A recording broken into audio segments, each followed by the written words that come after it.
Welcome to the Meant to Be Outdoors podcast, where our goal is to connect listeners to the great outdoors with hosts Brian Hoffmeyer and Ben Brandell. I'm host Ben Brandell, owner of Meant to Be Outdoors, instructor of outdoor skills, and passionate about personal growth.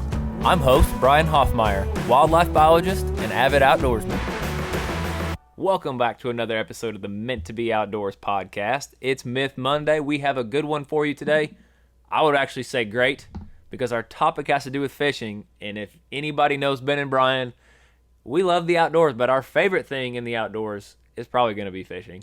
Fishing gets us excited, right, Ben? The most excited. I'm getting giddy. You're smiling over there right now. I want to go. Matter of fact, Brian got me a lure this morning, so that just a little surprise present. Yeah, it was a great one. We'll have to talk about that later. Yeah, if it works. If it works, yes. If not, then we could still talk about it, but just say don't get it. Right. So the topic today, Ben, it's Myth Monday. Trot versus trout line. What are they? Is there a difference? Are they the same thing? Have you used them both before? This is another one that we hear in the past. Usually family, friends, people around us, they use this word all the time. Trot versus trout. I hear trout line more than trot line. Trout line is what people call it.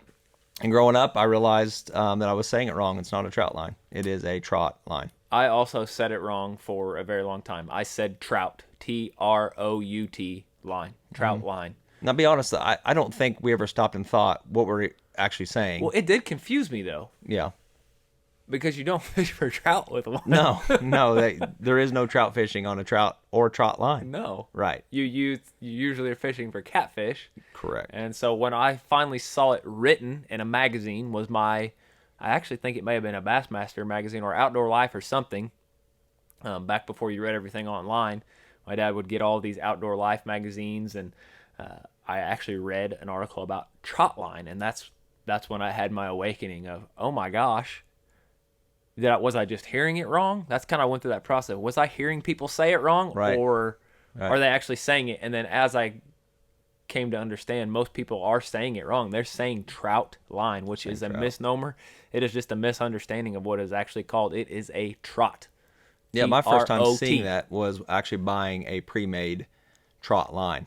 There's a bait company that creates one, sells it. You can pick them up at Walmart, but they are stated as T-R-O-T. And as I read that, I was kind of like, what? Yeah. Which you got accents that come into play when we use words. So trout, but it is today you'll hear people say trout line, and we're here to clarify that it is not a trout line. It is a trot line. Yeah. So this is a fishing tactic for targeting catfish. Both of you and I, it's been a while since I've done a trot line, but both you and I have done this over the years, over our life. Why don't you tell everybody what the heck is it? Somebody's listening to this going, what is a trot line? What are they talking about? So here in a minute, we'll talk about the rules and regulations, but for where we're from, it has to be at no more than 33 hooks, and they have to be 2 feet apart. So you can create your own. You can create your own rope. You want something that's smaller in diameter that is going to sink when you place weights on it. So you're going to tie it off to a bank of some sort, somewhere on the bank, and then you're going to place weights throughout so that it is submerged and goes all the way to the bottom. Right. But your hooks must be at least 2 feet apart, and you cannot have more than 33 hooks where we're at currently. You can't have more than that on that line. So you could have multiple setups, but you cannot have more than 33 hooks, and they have to be at least 2 feet apart. Yeah. So to give kind of a picture of what this would look like, so say you hung a clothesline up, and then you took 2 or 3 foot length pieces of more line and hung them perpendicular down, almost like you were making fringe or something, but they had to be spaced 2 feet apart. So you have your main line, and then hanging down, you have other pieces of line, whatever length you've decided to go with, 2 feet apart, and a hook at the bottom of each of those. And then, of course, you're going to bait that, stretch your big main line out across something. Sometimes you can sink one in and tie one off to the bank, or run it completely across and tie it to 2 things on either side of the bank, depending on how wide it is where you're at. If you're doing that, you can't impede the waterway. It has to be down where boats and things can still cross. Yes. And when I created my own for the first time, because I was doing this as a 14, 15, and then into 16 when I could drive and head to bigger water, but I'd create my own, and I wasn't understanding why my baits were getting closer together. So when you'd pull them up, I'd have movement in my hook placement, and that's actually because I wasn't knotting front and back on my main line. So that's when I realized I wanted to buy already pre-made, because they already have plastic stamps or crimps, in the line, to where when you place your hook, there's no sliding. Back in those days, I didn't realize you had to be 2 feet, separate anyway. So I could have been breaking the law in that moment. But once I was already buying the pre-made, made everything easier.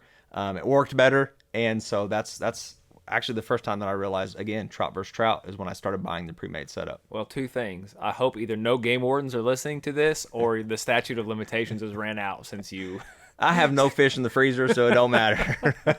All those fish are gone. Yeah, we'll tell everybody here in a minute how to make sure that you're doing it legally the right way. But they're really cool because you can target so many fish at once. So if you're wanting to have a big fish fry, or feed, if you want to get feed some people that are in need, it's a fun way to go do that. You're not just one pole, one line at a time. Sometimes you pull them up and there's nothing. That happens. But sometimes you pull them up and there's 6, 8, 10 fish on these at once. And some of them, personally, my biggest on a trot line was about 35 pounds. But I know people that have got much larger than that, like twice that size. Mm-hmm. What do you think your biggest was on a trot line? My biggest was a spoonbill. Oh, by accident. By accident, yeah. And I haven't caught, most of the time the catfish I'm catching are channel cat. So they're not that big, but when you catch 3 or 4 of them, it's a perfect meal for a family. So that's mainly what I caught. But there was a time that a spoonbill was on, and I'd actually had a catfish that was on the hook before, and they had intertwined and wrapped up. And so when I lifted, it was just like dead weight, just a lot of dead weight. And I'm like, oh my gosh, this is just a huge catfish. Get it up, and I'm starting to see these different colors, different shapes, and I'm like, it scared me, because again, I'm doing this after dark, going and check it early in the morning or late at night. But pulling that up and seeing this wicked looking fish, realizing that it's a spoonbill, but it was didn't have a lot of energy left in it.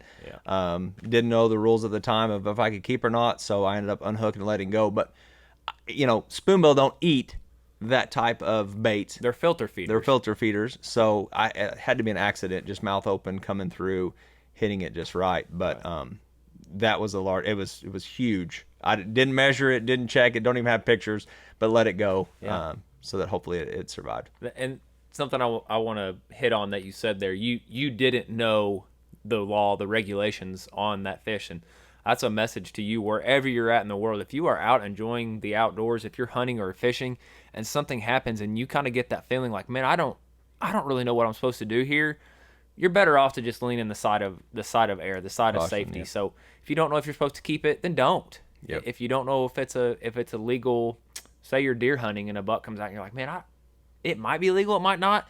Lean on the side of it's probably not. Yeah, I know when I was younger, I did a lot of spearfishing in Arkansas, and you can spearfish all the game fish except for bass. Walleye, because of how good they are to eat, was one of our targets. But they still have to be 18 inches to be a legal fish. Well, they don't let you hold the ruler up to them when you're underwater with them, right? Right. It's hard to even get close to them. So if they came by and you were like, he's probably about 18 inches. Me personally, I'm like, I'm letting him go. Well, you're a roll man. You follow it to the T for sure. I want to know he's going to be a legal fish when I get him up. I don't even want to have to measure him. So that's just a message I would share with most people, is lean on the side of caution, the side of air there. Don't get yourself in trouble. Don't cause damage to that system that you're privileged to use. So you mentioned baits, that a spoonbill doesn't eat those kind of baits. What are you talking about? What kind of baits are you putting on a trot line? So you ask any set liner that's going to go out and put these up. Everybody's got their, and some guys go to the actual butcher. They get their own blood and make their own concoctions, right? And they probably do great. They have a lot of success on that. When I was running these, I didn't have a lot of time. I was actually going and doing it after work, usually camping down there, getting up the next morning and checking them. But for me, what I found easiest but yet worked for me was I would go to my local grocery store. I would buy the gizzards in a bucket. Chicken gizzards in a bucket. And that's what I would hang on my hooks, because I found that when I was using just livers in a bucket, fresh livers, chicken livers, that when I would go check them the next morning, every hook was gone. And in my head, I'm like, my livers are getting too gooey. They're sliding off. They're dissolving, whatever. Or something's eating it, pulling it off. The gizzards had more the gristle or the cartilage, whatever it is in that that would keep on that hook. And I found that I was catching more catfish as I made that switch. So fresh gizzards. Yeah. And I guess you would call that live bait.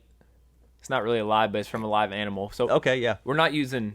Most people are not using soft plastics or anything. Biotic bait, not antibiotic. Yeah, there you go. We're using biotic baits. You're not using soft plastics or anything like that. This is going to be shiners, minnows, chicken livers, those kinds of things. Some people do night crawlers, whatever. My personal favorite, I love what's already there because they're eating it, obviously, right? That's their main thing. So I always love to go get some bait fish, either catch some shad, cast a shad net, or I've really had great luck with getting small bluegill or sunfish and using those.